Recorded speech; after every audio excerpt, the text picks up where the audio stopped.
6 First Alert Weather with meteorologist Noel Navarro.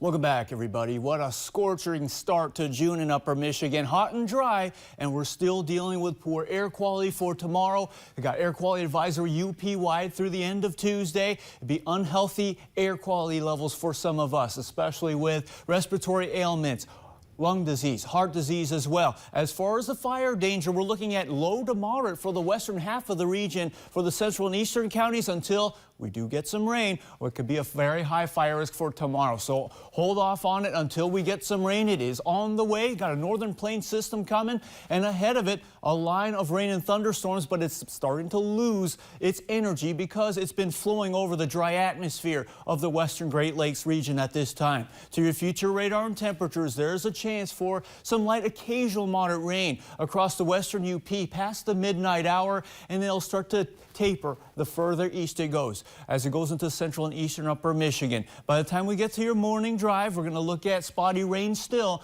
but not ruling out isolated thunderstorms over the west, even though the future radar doesn't want to show it. Our low temperatures will range from the 50s to the 60s, well above our average low of the upper 40s for this time of the year. But once we get past that lunch hour, we're going to keep an eye on rain and a few thunderstorms over the western UP. For the central and eastern counties, it starts to scatter in coverage with the rain and the thunderstorms. High temperatures will range from the 50s and 60s over across the western UP and areas of the central and east before we start to get cooler with the rain and thunder. You get highs up from the 70s to even lower 80s across the southern and eastern ends of the region. Widespread rain coverage for tomorrow night and scattered thunderstorms, especially along the central and eastern portions of the region. Looks to continue towards Newberry by the midnight hour, towards Sault Ste. Marie during the early morning hours. But then by the time we get to the lunch hour Wednesday, the rain's on the way out east, and we're going to get our sunshine back midweek in upper Michigan. The wind gusts, we got to talk about these too, because these had a hand in the high fire danger. Well, they're going to continue to gust over 20 miles per hour by tomorrow morning, and then could gust over 30 miles per hour by the afternoon, especially for the central and eastern counties. Wednesday, along with the rain tapering and storms tapering, the winds will subside too for Wednesday. How about the rainfall forecast? There's a chance for light occasional moderate rain,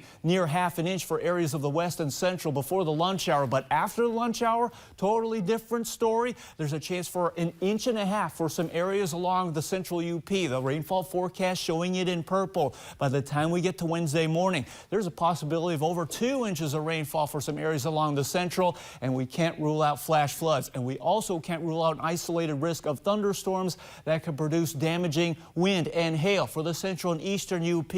Again, be prepared for this, and also, again, a thunderstorm can also produce that isolated flash flood risk too, in addition to the rain that will continue to pour tomorrow in your 7-day forecast. The good news is catch a bit of a break for Wednesday and parts of Thursday. The next round of rain and thunder for Friday and Sunday. Brady?